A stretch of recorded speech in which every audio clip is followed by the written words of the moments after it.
വീണ്ടെടുപ്പിന് രക്ഷയ്ക്ക് വേണ്ടി ക്രൂശിൽ യാഗമായ കർത്താവ് അങ്ങയുടെ ക്രൂശിനെ നയിക്കുവാൻ ഞങ്ങളുടെ ജീവിതത്തിൽ നയിപ്പാക്കിയതിന് നന്ദിയോട് സ്തുതിക്കുന്നു, സ്തോത്രം ചെയ്യുന്നു.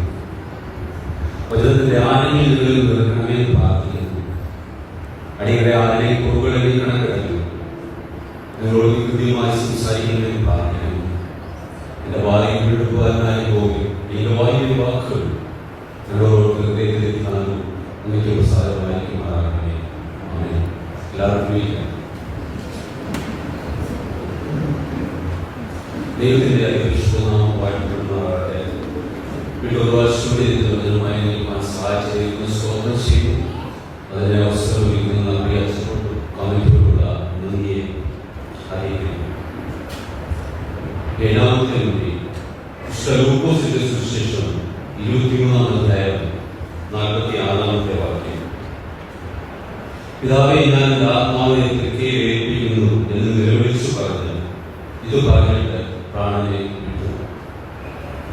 കർത്താവ് തന്റെ ദൗത്യ നിർവഹണത്തിൽ തികച്ചും സംതൃപ്തനായി എൻ്റെ ആത്മാവിനെ പിതാവിനെ പരമേൽപ്പിക്കുകയാണ്. ദൈവമേ ഏൽപ്പിച്ചിരിക്കുന്ന ഉത്തരവാദിത്തങ്ങളിൽ ദൈവിക സാന്നിധ്യത്തിന്റെ നിലവിൽ നമ്മുടെ ജീവിതത്തെ എങ്ങനെ മുന്നോട്ട് കൊണ്ടുപോകണമെന്ന് കർത്താവ് നമ്മളെ പഠിപ്പിക്കുകയാണ്. ഇവിടെ യേശു കർത്താവ് തന്റെ ആത്മാവിനെ പിതാവിനെ ഏൽപ്പിക്കുകയാണ്. ഡോക്ടർ വിലയിരുത്തണം. ഒരിക്കലൊരു പെൺകുട്ടിയെ കാണുവാൻ ഹോസ്പിറ്റലിൽ സന്ദർശിക്കുകയുണ്ടായി. അവളൊരു അപകടത്തിൽപ്പെട്ട മരണത്തോട് മല്ലടിക്കുന്ന പെൺകുട്ടിയായിരുന്നു. അവളുടെ കൂട്ടുകാരികളെ അഭ്യർത്ഥന പ്രകാരമാണ് വിലയിരുന്ന ആ കുട്ടിയെ കാണുവാൻ ചെന്നത്. അവർക്ക് ഓർമ്മശക്തിയും സംസാരശേഷിയും ഒക്കെ ഉണ്ടായിരുന്നു. അതൊന്നും നഷ്ടപ്പെട്ടില്ലായിരുന്നു. അവളെ അദ്ദേഹം ചില വാക്കുകൾ പറഞ്ഞ് ധൈര്യപ്പെടുത്തി. പ്രാർത്ഥിക്കാൻ തുടങ്ങുന്നതിന് മുമ്പ് അവള് അദ്ദേഹത്തോട് പറഞ്ഞു, ഞാനൊരു കാര്യം പറയട്ടെ. പറഞ്ഞോളാൻ പറഞ്ഞു. എന്റെ അമ്മ എന്നെ 18 വർഷക്കാലം എന്നെ വളർത്തി. എങ്ങനെ മുടി ചെയ്യണമെന്ന് എന്റെ അമ്മ എന്നെ പഠിപ്പിച്ചു. എങ്ങനെ ബിയർ ഒഴിച്ചു കൊടുക്കണമെന്ന് എന്റെ അമ്മ എന്നെ പഠിപ്പിച്ചു. എങ്ങനെ കാർ ഡ്രൈവ് ചെയ്യണമെന്ന് എന്റെ അമ്മ എന്നെ പഠിപ്പിച്ചു. എങ്ങനെ വസ്ത്രധാരണം ചെയ്യണമെന്ന് എന്റെ അമ്മ എന്നെ പഠിപ്പിച്ചു. എല്ലാം എന്റെ അമ്മ എന്നെ അഭ്യസിപ്പിച്ചു. എന്നാൽ ഒന്ന് മാത്രം എന്നെ പഠിപ്പിക്കുവാൻ എന്റെ അമ്മ മറന്നുപോയി. എങ്ങനെ സമാധാനത്തോടെ മരിക്കണമെന്ന്. എങ്ങനെ സമാധാനത്തോടെ മരിക്കണമെന്ന്. എന്നെ കേൾക്കുന്ന മാതാപിതാക്കളെ, കുഞ്ഞുങ്ങൾ, കർത്താവിനെ കുറിച്ച് കാണുന്നത് യഹൂദ ബാലന്മാരെ ചെറുപ്രായത്തിൽ തന്നെ തന്റെ മാതാവ് അവരെ പഠിപ്പിക്കുന്ന ഒരു പ്രാർത്ഥനയുണ്ട്. രാത്രി ഉറങ്ങുന്നതിന് മുമ്പായിട്ട് എന്റെ ആത്മാവിനെ തൃപ്തിയിൽ പരമേൽപ്പിക്കുന്നുവെന്ന് പ്രാർത്ഥിച്ചിട്ട് ഉറങ്ങുവാൻ അവരെ പഠിപ്പിച്ചു. അങ്ങനെ അഭ്യസിപ്പിച്ചതായ അമ്മ തൊട്ടു മുമ്പിൽ നിൽക്കുകയാണ്. യേശു അങ്ങനെ പ്രാർത്ഥിച്ചിട്ട് ആത്മാവിനെ പരമേൽപ്പിക്കുകയാണ്. ജീവനെ കൊടുക്കുവാൻ അധികാരമുള്ളവർ, ജീവനെ എടുക്കുവാൻ അധികാരമുള്ളവർ. ആർക്കും അവന്റെ ജീവനെ എടുക്കുവാൻ കഴിയുന്നതല്ല. അനേകരുടെ ലാഭമാണ് ഞാൻ മരിക്കുവാൻ തയ്യാറായില്ല എന്നുള്ളത്. അനേകരുടെ മരണക്കിടക്ക കണ്ടിട്ടുള്ളവരാണ് നാം. അനേകരുടെ മരണക്കിടക്ക പ്രയാസത്തിന്റെ, വെപ്രാളത്തിന്റെ, നിലവിളിയുടെ, ഭയത്തിന്റെ, നരക്കത്തിന്റെ കിടക്കുകളാണ്. എന്നാൽ ഇവിടെ കർത്താവ് വളരെ സൗമ്യനായിട്ട് തന്റെ ആത്മാവിനെ പിതാവിന്റെ തൃക്കരത്തില് ഏൽപ്പിക്കാനാണ് നമുക്ക് കാണാൻ കഴിയുന്നത്. ഇനിയും ആരെയാണ് കർത്താവ് തന്റെ ആത്മാവിനെ ഏൽപ്പിക്കുന്നത്? ചില മിനിറ്റുകൾക്ക് മുമ്പ് എന്റെ ദൈവമേ നീ എന്നെ കൈവിട്ടത് എന്ന് പറഞ്ഞു കഴിഞ്ഞാൽ അതേ പിതാവിന്റെ കയ്യിലാണ് ഏൽപ്പിക്കുന്നത്. തന്റെ സ്വകാര്യ അഹങ്കാരമായ പിതാവ് തന്നെ കൈവിട്ടു. ആരും ആശ്രയമില്ല. ആ കൈവിടപ്പെട്ടതായ സാഹചര്യത്തിൽ ഇപ്പോൾ ആരുടെ കയ്യിലാണ് തന്റെ ആത്മാവിനെ യേശുക്രിസ്തു ഏൽപ്പിക്കുന്നത്? ആ പിതാവിന്റെ കരത്തിൽ തന്നെ തന്റെ ആത്മാവിനെ ഏൽപ്പിക്കുകയാണ്. ഒരിക്കൽ കൈവിട്ടവനെ അവരിൽ പൂർണ്ണമായിട്ട് ആശ്രയിച്ചുകൊണ്ട് അവന്റെ കരങ്ങളിലേക്ക് തന്റെ ആത്മാവിനെ ഏൽപ്പിച്ചു കൊടുക്കുന്ന ആദരമാണ് വിശ്വാസം എന്ന് പറയുന്നത്. എന്നെ കേൾക്കുന്ന പ്രിയപ്പെട്ട ക്രൈസ്തവരെ, ഈ ക്രൈസ്തവ വിശ്വാസം ഇന്ന് നിലനിൽക്കുന്നുവെങ്കിൽ ഇതിനെ സമർപ്പയുടെ മുന്നിലൊന്നും കെട്ടി കൊണ്ടുവന്നതല്ല. കനാന സ്ത്രീയെ നമ്മൾ കാണുമ്പോൾ ഇല്ല, നിനക്ക് അവകാശമില്ല എന്ന് പറഞ്ഞ പുറത്താലുകൊണ്ട് അവളെ ചവിട്ടി പുറത്താക്കിയതാണ്. അവള് പറയുന്നുണ്ട്, ഞാൻ നല്ലവളായതുകൊണ്ടല്ല, നീ നല്ലവനായതുകൊണ്ട് നിന്റെ പിന്നാലെ ഞാൻ വരികയാണ്. വീണ്ടും അവളെ പുറത്താലുകൊണ്ട് ചവിട്ടിയിട്ട് നായെന്ന് അവളെ വിളിക്കുകയാണ് ചെയ്തത്. എന്നിട്ടും കൈവിട്ടവനെ അവന്റെ പുറകെ ചെന്നുകൊണ്ട് എന്റെ മകൾ എന്ന് നിലവിളിക്കുന്ന കരഞ്ഞ സ്ത്രീയാണ് നമുക്ക് കാണാൻ കഴിയുന്നത്. അത് വേദപുസ്തക സംഭവമാണെങ്കിൽ ഇന്ന് കേരളത്തിൽ ജീവിച്ചിരുന്ന അനേക ഭക്തന്മാരും ഇതേ സാഹചര്യത്തിലൂടെ കടന്നുപോയവരാണ്. ദൈവം ഇടപെട്ട അനേക സാഹചര്യങ്ങൾ അവർക്ക് ഉണ്ടായിട്ടുണ്ട്. ഉദ്ദേശിയെ കുറിച്ച് പറയുമ്പോൾ ദിവസങ്ങൾ ഭക്ഷണമില്ലാതെ ഭവനത്തിൽ കുത്തിയിരുന്ന അവസ്ഥയുണ്ട്. രാവിലെ ഭാര്യ കലത്തിൽ വെള്ളം ഒഴിച്ചിട്ട് ആരെങ്കിലും അല്പം അരി തരുമോന്ന് നോക്കിയിരുന്നുണ്ട്. കുഞ്ഞുങ്ങൾ പട്ടിണി കിടക്കുന്നു. 3 ദിവസമായി 4 ദിവസമായി. ഒരു ദിവസം ഭക്തൻ പ്രഭാതം കഴിഞ്ഞ സമയത്ത് വെളിയിൽ ചാരകസേനയില് വേദോത്സവം വായിച്ചുകൊണ്ടിരിക്കുമ്പോൾ വെളിയിൽ തന്നെ വീണ്ടും കാണിക്കുകയും എന്നോട് കുശലം പറയുന്ന ഒരു മനുഷ്യൻ കടന്നു വരുന്നു. ഉച്ചയ്ക്ക് കടന്നു വരുന്നു. തന്നെ കരുതുന്ന മനുഷ്യനാണല്ലോ ഒരു പ്രത്യാശ ഭക്തൻ ഉണ്ടായി. കാക്കയെ കൊണ്ട് ആഹാരം നൽകുന്ന ദൈവമാണല്ലോ ആ ഒരു പ്രത്യാശ ഭക്തന്റെ മുമ്പിലുണ്ടായി. പക്ഷെ എന്തുകൊണ്ടോ എന്ന് തന്നെ കണ്ട് എന്നോട് കുശലം പറഞ്ഞിട്ട് പോകുന്ന ആ മനുഷ്യന് ആ വീടിന്റെ മുന്നിൽ വന്നപ്പോൾ കൂടെ അല്പം ശരിച്ചു പിടിച്ച് അതിലൂടെ കടന്നുപോയി. ഭക്തന്റെ നെഞ്ചൊന്ന് പിടഞ്ഞു. പക്ഷെ അദ്ദേഹം പാടി, ആരും സഹായമില്ലെല്ലാവരും പാരിൽ കണ്ടും കാണാതെ പോകുന്നവർ, എന്നാലെനിക്കൊരു സഹായകൻ വാനിലുണ്ടെന്നറിഞ്ഞാൽ സന്തോഷമേ.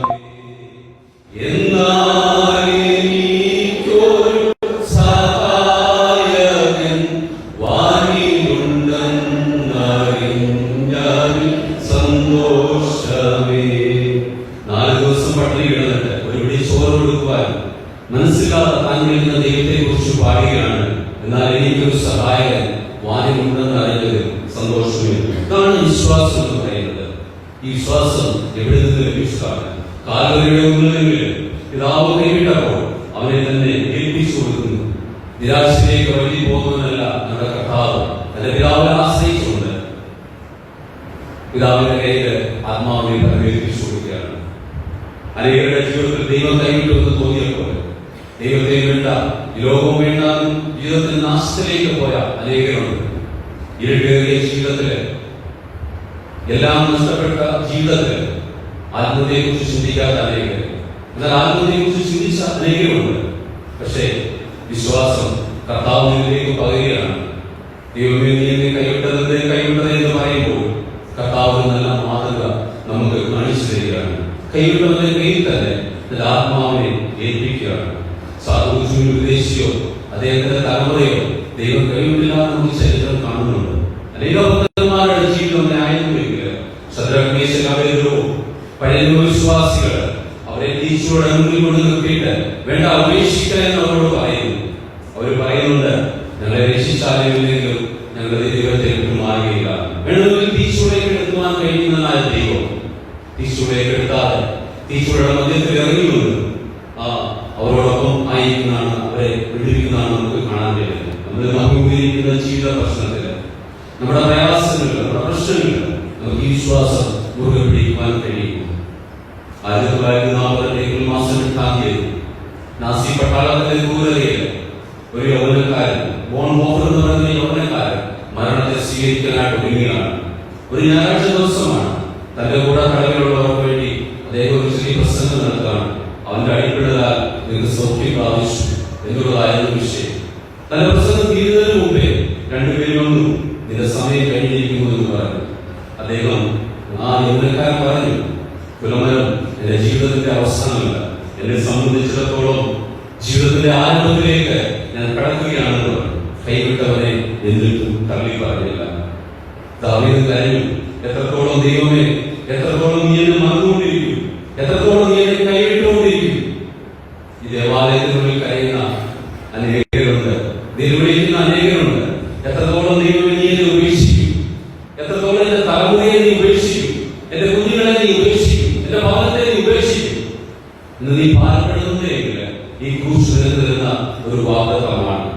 നിന്നെ ഉപേക്ഷിച്ചതിന്റെ കരത്തിലേക്ക് ഏൽപ്പിച്ചു കൊടുക്കുക.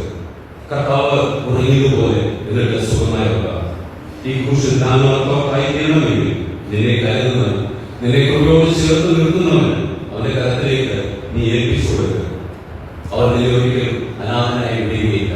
പ്രശ്നങ്ങളെ അതുപോലെ നമ്മുടെ ജീവിതത്തിലുള്ള പ്രശ്നങ്ങൾ എന്താണെങ്കിലും അതിനെ അതുപോലെ നമ്മൾ ഏൽപ്പിച്ചു കൊടുക്കുവാൻ തയ്യാറാവണം. കർത്താവായ യേശു ക്രിസ്തുവിന്റെ ക്രൂശീകരണം, ക്രൂശിൽ നടന്ന കഷ്ടപ്പാടുകൾ ഏത് ദൈവമക്കളെയും ചങ്ക് പിടിച്ചുലയ്ക്കുന്ന സംഭവങ്ങളാണ്. മാറിയുള്ള വിസ്താരം നൂറുകണക്കിന് മനസാക്ഷികളെ നിർത്തിയിട്ടും ഒരു കുറ്റവും പോലും കണ്ടുപിടിക്കുവാൻ കഴിഞ്ഞില്ല. എന്നിട്ടും പിലാത്തോസ് കർത്താവിനെ ഗൗരിയിൽ മർദ്ദനത്തിന് വിധേയനാക്കി. കണ്ടുനിന്നവരുടെ കണ്ണുനോക്കുമാർ, അവരുടെ ഹൃദയം തകരുമാർ ക്രൂരമർദ്ദനമാണ് ഗൗരിയിൽ അരങ്ങേറിയത്. ആ മർദ്ദനങ്ങളുടെ ശിഷ്യന്മാരും മറ്റുള്ളവർ ഭയചരിതരായി നിൽക്കുമ്പോൾ പിലാത്തോസോട് പ്രസിദ്ധപ്പെടുത്തി യേശുക്രിസ്തുവിന്റെ കഷ്ടാനുഭവത്തിന്റെ ആ ഭീകരമായ നിമിഷങ്ങൾ കരങ്ങളിൽ നിൽക്കുന്നതിനേക്കാളും ക്രൂരമായ ഇടപെടലുകൾ അവിടെ നടന്നു. നിങ്ങൾക്ക് യേശുവിനെ വേണോ ബർവാസിനെ വേണോ? അവർക്ക് യേശുവിനെ വേണ്ട, ബർവാസിനെ മതി. ഓർക്കണം, ഇന്ന് ലോകത്തിൽ സംഭവിച്ച ഒരു അപജയങ്ങളിൽ ഒന്നാണ് ബർവാസിനെ മതി. ബർവാസിന് വേണ്ടി ഇൻകുലാബിലിപ്പാനും പ്രവാസന്മാരെ നേതാക്കന്മാരായി കാണും ചിത്രീകരിക്കുന്ന ഒരു ലോകത്തിലാണ് നാം ഇന്ന് നിന്നും ജീവിക്കുന്നത്. എന്നാൽ മാനവലോകത്തിന്റെ രക്ഷയ്ക്ക് വേണ്ടി വന്ന കർത്താവിനെ ആർക്കും വേണ്ട എന്ന വിരോധാഭാസമാണ് നമുക്കിവിടെ കാണാൻ കഴിയുന്നത്. അവിടെ നിന്ന് കർത്താവിനെ കൊണ്ടുപോകുന്നത് ഗോൽഗോഥയിലാണ്. ഗോൽഗോഥയിൽ ക്രൂശിക്കാൻ 4 പടയാളികൾ, മരണം സാക്ഷീകരിക്കാൻ സാധ്യത. അങ്ങനെ ഗോൽഗോഥയുടെ വലിയൊരു മരക്കുരിശില് അവിടെ ഗോൽഗോഥയിൽ കൊണ്ടുവന്നു. തൊലിപിടിക്കപ്പെട്ട യാതൊരു പോലെ കർത്താവിനെ എടുത്ത് ആ മരക്കുരിശിൽ കെട്ടി 3 കണ്ണോ 8 നീളമുള്ള ആണിയുണ്ട്. കർത്താവിനെ 2 കൈകളും മരക്കുരിശോട് ചേർത്ത് അടിച്ചു.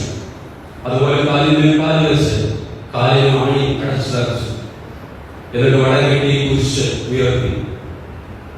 ഈ കുരിശ് കണ്ടുപോകുന്നവരും കൂടെ കിടക്കുന്ന തസ്കരങ്ങൾ പോലെ കൊടുത്തുവിടുന്ന നിന്നുകൾ കർത്താവിന്റെ അതരശലിപ്പിക്കുവാൻ തുടങ്ങി. ക്രൂശിൽ കർത്താവിന്റെ അതരശലനം 7 മൊഴികളായി രേഖപ്പെടുത്തി. ഈ മൊഴികൾക്ക് അസാധാരണമായ ദൈവശക്തി, ദൈവപ്രവൃത്തിയുണ്ട്. കർത്താവ് ആരോഗ്യം മൊഴിയുന്നത് തന്റെ അംഗീ വന്നിട്ടെടുത്ത് തന്നെ ഉപദ്രവിച്ച് തന്റെ ചെവിടുകൾ വെച്ച് പ്രാർത്ഥിച്ചു നോക്കുന്ന അവരെ നോക്കി പ്രാർത്ഥിക്കുകയാണ്. ഇവർ ചെയ്യുന്നത് ഇതെന്ന് അറിയാതില്ല, ഇവരോട് ക്ഷമിക്കണമെന്നും. ശത്രുവിനെ സ്നേഹിക്കാൻ പഠിപ്പിച്ച ഗുരു ശത്രുവിന് വേണ്ടി പ്രാർത്ഥിക്കണം എന്നുള്ള അമൂല്യമായ പ്രഖ്യാപനം തന്റെ ജീവിതം കൊണ്ട് തെളിയിക്കുകയാണ്. ഈ സമയം കുരിശില് ഒരുപാട് നിന്ദകൾ ഉയരുന്നുണ്ട്. അപരനായ കള്ളനെ നിന്ദിക്കുമ്പോൾ കൂടെ കിടക്കുന്ന മറ്റേ കള്ളൻ പറയുന്നു, ഇവൻ അരുതാത്തതൊന്നും ചെയ്തില്ലല്ലോ, ഇവൻ നീതിമാനല്ലേ. വാസ്തവമാണ്, ഇവൻ നീതിമാനാണ്. അവൻ അടുത്ത നിമിഷം കർത്താവിനോട് ചോദിക്കുകയാണ്, കർത്താവേ, നീ രാജ്യത്വം പ്രാപിച്ചു വരുമ്പോൾ എന്നെ കൂടി ഓർക്കണമേ. നമ്മുടെ 1-ാമത്തെ മൊഴിക്കും 2-ാമത്തെ മൊഴിക്കും ഇടയിലുള്ള ചുരുക്കം ചില നിമിഷങ്ങൾ കർത്താവിനോട് 2-ാമത്തെ കടന്റെ യാചനയാണ്, എന്നെ ഓർക്കാമോ എന്ന്. ആ നിമിഷം മറുപടി കിട്ടി, ഇന്ന് നീ എന്നോട് കൂടെ പരീക്ഷയിലിരിക്കും. ജീവിതത്തിൽ പ്രാവശ്യം ക്രൂശിത മൊഴികൾ കേട്ടിരിക്കുന്ന നാം ഈ പകൽക്കാലം നഷ്ടമാക്കി കളയരുത്. ഒരു ചെറിയ നിമിഷം മതി ആ കള്ളന്റെ ജീവിതം മാറിയെങ്കിൽ ഇതിന്റെ ഗതി മാറ്റുവാൻ ദൈവത്തിന് അധികം സമയമൊന്നും വേണ്ട. ചെറിയൊരു നിമിഷം മാത്രം മതി. ഉറച്ച ചോദ്യമുണ്ട്, നരകത്തിന്റെ കവാടത്തിൽ നിന്ന മനുഷ്യനെ, ആ കള്ളനെ പതിനീസിക്ക് കൈകൊടുത്തെങ്കിൽ ഇന്ന് പകൽക്കാലം കള്ള് നമ്മുടെ ഉള്ളിൽ തുറന്ന് കർത്താവേ എന്ന് വിളിച്ചാൽ നമ്മുടെ പ്രാർത്ഥനയ്ക്ക് വേണ്ടി തേജസ് ഈ ദേവാലയത്തിൽ ഇറങ്ങി വരുന്ന ദൈവമാണ് നമുക്കുള്ളത്. നമ്മുടെ സാഹചര്യം എന്തുമാവട്ടെ, കർത്താവിനെ മക്കളുടെ കടങ്ങിയത് വലുതാണ്. കർത്താവ് അടുത്ത മൊഴി ഇതാതിന്റെ അമ്മ, ഇതാതിന്റെ മകൻ മാതാവിന്റെ കൃത്യമായ കരത്തിൽ ഏൽപ്പിക്കുകയാണ്. അടുത്ത മൊഴി എന്റെ ദൈവമേ നീയെ കൈവിട്ടതെന്ന് ചോദിക്കുകയാണ്. യുഗങ്ങളിൽ ഇതുവരെ കഴിഞ്ഞിട്ടില്ലാത്ത ബന്ധമാണ് പിതാവ് പുത്രൻ. മനുഷ്യത്തിന്റെ പാപങ്ങൾ ഏറ്റെടുക്കുവാൻ പുത്രൻ ക്രൂശിൽ കിടക്കുമ്പോൾ പിതാവ് കാണുന്നത് ക്രൂശിൽ തൂങ്ങിയാടുന്ന പുത്രനെയല്ല, മനുഷ്യത്തിന്റെ പാപങ്ങൾക്ക് വേണ്ടി ബലിയാടായ ഒരു യാഗമൃഗത്തെയാണ് അവിടെ കാണുന്നത്. നമ്മുടെ കണ്ടിട്ടുള്ള ബ്രിഡ്ജ് എന്ന് പറയുന്ന ഒരു സ്റ്റോറിയുണ്ട്. ഒരു റെയിൽവേയുടെ ബ്രിഡ്ജ് ഓപ്പറേറ്റർ കപ്പലുകൾ കടന്നു വരുന്ന സമയത്ത് ഈ ബ്രിഡ്ജ് പൊക്കി കൊടുക്കും, ട്രെയിൻ വരുന്ന സമയത്ത് ഈ ബ്രിഡ്ജ് കാത്തു കൊടുക്കും. അതാണ് അദ്ദേഹത്തിന്റെ ജോലി. ഒരിക്കൽ അദ്ദേഹം ഈ കുഞ്ഞു മകനെ ബ്രിഡ്ജിന്റെ വലിയ പൽച്ചക്രങ്ങൾ 1500 പേരുമായിട്ട് ട്രെയിൻ പാഞ്ഞു വരുന്നു. കാരണം ഈ ട്രെയിൻ പാളം കാത്തു കഴിഞ്ഞാൽ, ഈ ബ്രിഡ്ജ് കാത്തു കഴിഞ്ഞാൽ ട്രെയിൻ സുരക്ഷിതമായിട്ട് കടന്നുപോകും. പക്ഷെ തന്റെ മകന് ആ ഗിയറിനകത്ത് ചതഞ്ഞ് മരിക്കും. അദ്ദേഹത്തിന് വളരെ പ്രയാസമുണ്ട്. എങ്കിലും അദ്ദേഹം ആ ട്രെയിൻ പാളം, ആ ബ്രിഡ്ജ് കാത്തു കൊടുത്തു. 1500 പേരുമായിട്ട് വരുന്ന ആ ട്രെയിൻ കടന്നുപോയി. തന്റെ മകന് ആ ഗിയറിനുള്ളിൽ ചതഞ്ഞ് മരണപ്പെട്ടു. ഇത് തന്നെയാണ് കർത്താവ് ചെയ്തത്. ലോകത്തിന്റെ പാവങ്ങൾക്ക് വേണ്ടി ബലിയാടാകുന്ന പുത്രനെ ഏൽപ്പിച്ചു കൊടുക്കുകയാണ് ചെയ്തത്. കർത്താവിന്റെ ആത്മാർത്ഥ മൊഴിയിൽ കർത്താവ് സകലവും നിവൃത്തിയായി എന്ന് പറയുന്നു. നമുക്ക് അതിന് കിട്ടുന്ന ഒരു എക്സ്പ്ലനേഷൻ, അല്ലെങ്കിൽ നമുക്ക് അതിന് കിട്ടുന്ന ഒരു മീനിങ് എന്ന് പറയുന്നത് ഇറ്റ് ഈസ് ഫിനിഷ്ഡ് എന്നുള്ളതാണ്. സകലവും നിവൃത്തിയായി എന്നൊരു ട്രാൻസ്ലേഷനാണ് നമുക്ക് ലഭിക്കുന്നത്. എന്നാൽ ഗ്രീക്കില് അത് ഉപയോഗിച്ചിരിക്കുന്ന വാക്ക് ടെറ്റലസ്റ്റായി എന്നൊരു വാക്കാണ്. ഈ ടെറ്റലസ്റ്റായി എന്നൊരു വാക്കിന് ആഴമേറിയ അർത്ഥതലങ്ങളുണ്ട്. അത് കേവലം ഒറ്റ വാക്കിൽ ഒതുങ്ങുന്ന ഒരു വാക്കല്ല ടെറ്റലസ്റ്റായി എന്നൊരു വാക്ക്. ഈ വാക്ക് ഒരു മഹാപുരോഹിതന്റെ ശബ്ദമാണ്. പാവയാഗം കഴിയുമ്പോൾ മഹാപുരോഹിതൻ പറയുന്ന ഒരു വാക്കാണ് ടെറ്റലസ്റ്റായി. അതായത് പാവയാഗം പൂർത്തിയായി പാപിക്ക് ദൈവസന്നിധിയില് ധൈര്യത്തോടെ കടന്നു വരാം. അതുപോലെ ഈ വാക്ക് പറയുന്നുണ്ട്, റോമ സാമ്രാജ്യത്തിൽ യുദ്ധം നടക്കുമ്പോൾ ഒരുവരെ തോൽപ്പിച്ചു കഴിയുമ്പോൾ, ഒരുവരെ പൂർണ്ണമായിട്ട് തോൽപ്പിച്ചു കഴിയുമ്പോൾ പറയുന്ന വാക്കാണ് ടെറ്റലസ്റ്റായി. ക്രൂശില് കർത്താവ് എഴുതുന്നതാണ്. ശത്രുവിനെ തോൽപ്പിച്ചു കഴിഞ്ഞപ്പോൾ കർത്താവ് പറയുന്ന വാക്കാണ് ടെറ്റലസ്റ്റായി, സകലവും നിവൃത്തിയായി. നമ്മുടെ കർത്താവ് ഈ വാക്ക് ഉരുവിടുമ്പോൾ മുന്നിൽ മരിച്ച വിശുദ്ധന്മാർ കല്ലറകളെ പുറത്തു വന്ന് മത്തായിയുടെ സുവിശേഷത്തിൽ പറയുന്നു.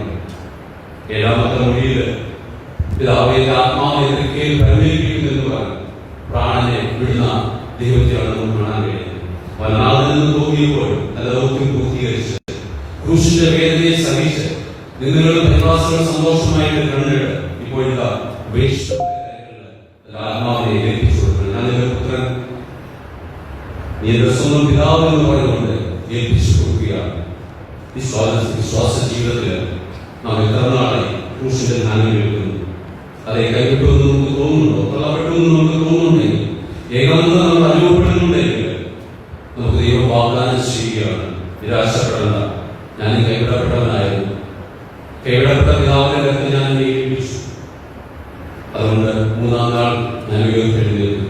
ഇനി ഞാൻ പിതാവിന്റെ വലത്തുഭാഗത്തേക്ക് ഏൽപ്പിച്ചു കൊടുക്കുവാൻ നാം തയ്യാറാണ്. ഞാനൊരു ചെറിയ സംഭവങ്ങളെ പറഞ്ഞു എന്റെ വാക്കുകളെ ഈ ധ്യാനം ചുരുക്കാൻ ഞാൻ ആഗ്രഹിക്കുന്നു.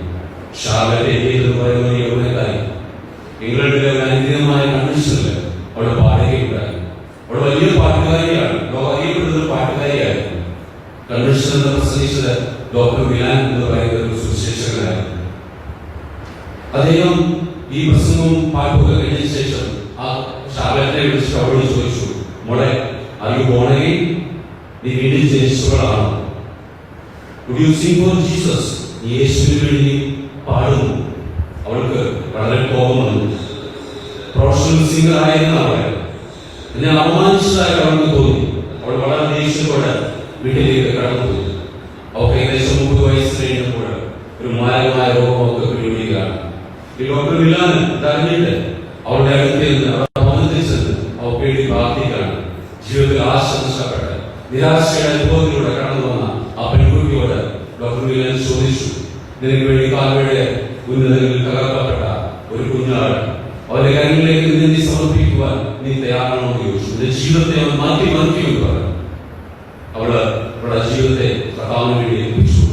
പിന്നീട് അനേക ഗോസ്പൽ സോങ്സ്, അനേക ഗോസ്പൽ ഗാനങ്ങൾ അവൾ എഴുതിയായി. ഇന്ന് നാം പാടുന്ന 83-ാം കീർത്തനം ഷാർലറ്റ് പാടിയ എഴുതിയ പാട്ടാണ്. അത് ഏതാനും വരികൾ പാടി നമുക്ക് ഈ ഗാനം അവസാനിപ്പിക്കും.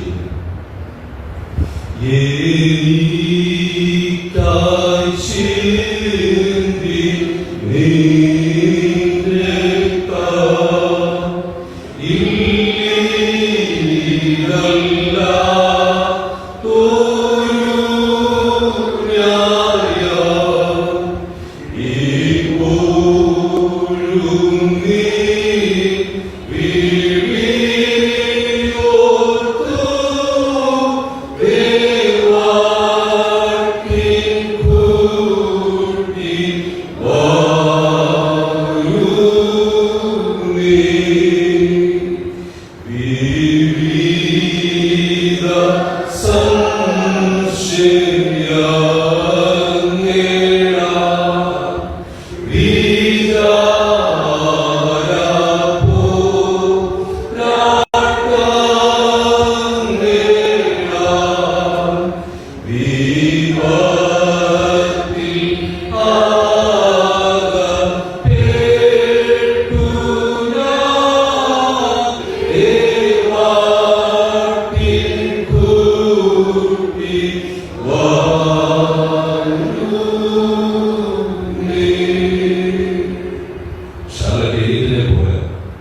എല്ലാ പ്രതീക്ഷയും നഷ്ടപ്പെട്ട് അവനെ കൈവിട്ടു എന്ന് തോന്നിയിട്ട് ആരെങ്കിലും നിരാശയുടെ മധ്യത്തിൽ ഈ ദേവാലയത്തിനുള്ളിൽ ഇരിക്കുന്നുണ്ടെങ്കിൽ കർത്താവ് പറയുകയാണ്, ഞാൻ കൈവിടപ്പെട്ടവനാണ്. കൈവിടപ്പെട്ടവന്റെ കാര്യങ്ങളിലേക്ക് ഞാനത് ഏൽപ്പിച്ചു കൊടുത്തു. ഇന്ന് പലകാലം നമുക്ക് ഏൽപ്പിച്ചു കൊടുക്കാൻ കഴിയും. അടുത്ത വർഷം ധ്യാനം നമുക്ക് കൊണ്ടുപോകാൻ അല്ലെങ്കിൽ നമുക്ക് കൊണ്ടാടുവാൻ നമുക്ക് കഴിയുമെന്നും ആർക്കും പറയാൻ കഴിയില്ല. ഇപ്പോൾ ഏൽപ്പിച്ചു കൊടുക്കാം. നമുക്കൊരു അവസരം നൽകുന്നതിനാണ്. കടലടയ്ക്കാം, നമുക്ക് പ്രാർത്ഥിക്കാം.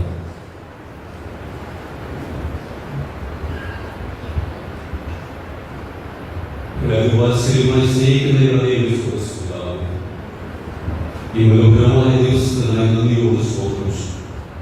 നിന്റെ ക്രൂശിന്റെ വേദനകൾ എന്റെ വേദന എടുക്കുവാൻ വേണ്ടിയായിരുന്നു. നിന്റെ ഉൾപ്പാടുകൾ എനിക്ക് സന്തോഷവും സമാധാനവും തരുവാൻ വേണ്ടിയല്ല. ആ തിരിച്ചറിവും വീണ്ടും വിചാരം ഞങ്ങൾക്ക് തന്നതിനായി സ്തോത്രം. കർത്താവെ, എല്ലാവരും ഉപേക്ഷിക്കപ്പെട്ടത് കൈവിടപ്പെട്ട ദൈവം പോലും ഉപേക്ഷിച്ചു എന്ന് ജീവിത സാഹചര്യത്തിൽ ആരെങ്കിലും ഈ ദേവാലയത്തിൽ ഉൾക്കൊണ്ടെങ്കിൽ അവരെ ഞങ്ങളുടെ കാര്യത്തിൽ ഞങ്ങൾ സമർപ്പിക്കുക. കർത്താവെ, നീ പൊടിയിൽ നിന്ന് എഴുന്നേൽപ്പിക്കുന്ന ദൈവമാണല്ലോ. നീ ഹൃദയവേദനയിലിരിക്കുന്ന ലഘുനികളെ നീ മുറുകെ പിടിക്കണമെന്ന് പ്രാർത്ഥിക്കുന്നു. അടിയന്തരപ്പെടുത്തിയതിനാൽ ഞങ്ങൾക്ക് വേണ്ടി ജീവിക്കുന്നത് ജീവിക്കുന്ന സ്ത്രീശ്വരനാവുന്നത് നിങ്ങൾ അപേക്ഷിക്കുന്നു. ദൈവം കേൾക്കുന്നതാകണമേ. ആമേൻ. കർത്താവേ, ഞങ്ങളുടെ പ്രാർത്ഥന കേൾക്കണമേ.